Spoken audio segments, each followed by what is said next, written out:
हे दोस्तों, इस नेचर में जितने भी जीव हैं उनके पास जीवन को सुरक्षित रखने के लिए प्रकृति ने सभी जीवों को एक डिफेंस मैकेनिज्म दिया है, यानी एक डिफेंस सिस्टम दिया है जिससे हर जीव अपनी सुरक्षा कर सकता है।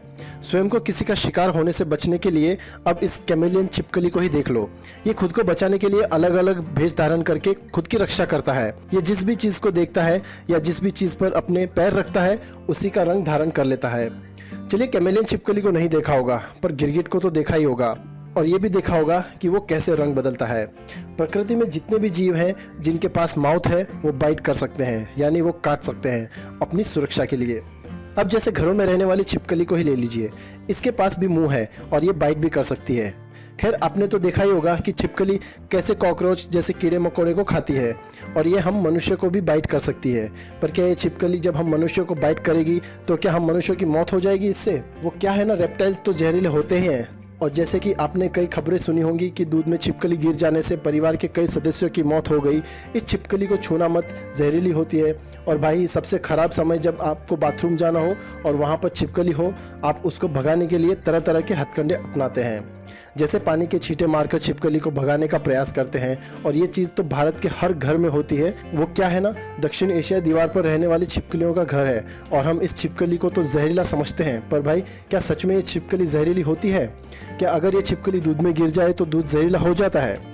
ना भाई, इसके लिए आपको थोड़ा छिपकली की बायोलॉजी को समझना पड़ेगा। जब आप दीवार पर रहने वाले इन छिपकलियों के मुंह को देखोगे तो आपको छिपकली के मुंह पर छोटे छोटे कई सारे दांत देखने को मिलेंगे। जब भी आप किसी जहरीले जानवर को देखोगे तो आप पाओगे कि उनके पास कई सारे इतने मही दांत होते हैं। जैसे अजगर को ले लो, अजगर के भी कई सारे छोटे छोटे दांत होते हैं, लेकिन वो जहरीला नहीं होता है। और ऐसे ही कई नॉन वेनमस स्नेक भी होते हैं जो जहरीले नहीं होते हैं, और उनके छोटे छोटे मही बहुत सारे दांत होते हैं। साथ ही एक जहरीले जानवर के पास एक ऐसी ग्रंथि होती है या एक ऐसा स्ट्रक्चर होता है जो जहर को इकट्ठा किया रहता है। यहीं से वो जहर अपने शिकार में छोड़ता है। पर इस छिपकली में ऐसा कोई भी अंग होता ही नहीं है। इस छिपकली में कई सारे महीन छोटे छोटे दांत होते हैं। जहर की कोई भी स्ट्रक्चर होती ही नहीं है, इसलिए ये छिपकली बिल्कुल भी जहरीली नहीं होती है। अब ऐसे में अगर छिपकली किसी को काट भी ले तो क्या होगा? भारत भर में ऐसे कई सारे केसेस देखने को मिले हैं या बताए जाते हैं कि छिपकली के काटने पर व्यक्ति को बहुत ज़्यादा पसीना आने लगता है। खाने में पड़ जाने की वजह से व्यक्ति को फूड पॉइजनिंग जैसी शिकायत होने लगती है। कारण यह है कि छिपकली बहुत ही गंदे गंदे जगहों पर रहती है, जैसे बाथरूम और भी कई सारे अनहाइजेनिक जगहों पर। अब ऐसे में अगर छिपकली किसी को काट ले तो क्या होगा? भारत भर में हम में से ऐसे कई किस्से सुने हैं कि छिपकली ने किसी व्यक्ति को काटा और व्यक्ति को बुरी तरीके से पसीना आने लगे, उसे फूड पॉइजनिंग जैसे शिकायत होने लगी। अगर छिपकली खाने में गिर गई है तो इन सब का कारण क्या है? आखिर ये सब बातें झूठी हैं या सच में इन बातों का कोई आधार है? चलिए जान लेते हैं।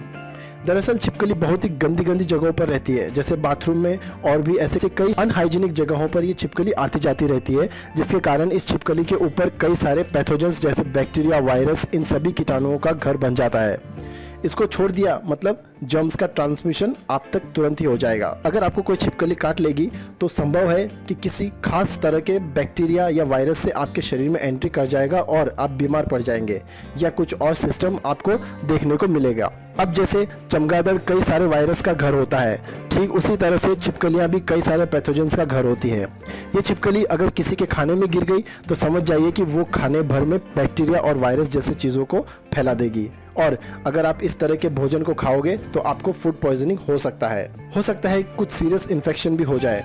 अब जैसा कि आप देख रहे हैं कि एक चमगादड़ ने कितना ज़्यादा कोहराम मचा रखा है केवल एक वायरस को स्केल करके। अगर छिपकली को भी कोई हल्के में लेगा तो इसका बहुत बड़ा नुकसान भी हो सकता है। आपको ये नॉलेज तो मैंने दे दिया है कि छिपकली बिल्कुल भी जहरीली नहीं होती है, पर उसमें कई सारे बैक्टीरिया और वायरस का घर होता है, इसलिए ये आपको बीमार कर सकती है। अगर वीडियो पसंद आया है तो लाइक करें और शेयर करें अपने फ्रेंड्स के साथ। सब्सक्राइब करें चैनल संजय मीना को और बेल आइकन पर क्लिक करके नोटिफिकेशन ऑन कर लें। Finally, thank you for watching the video.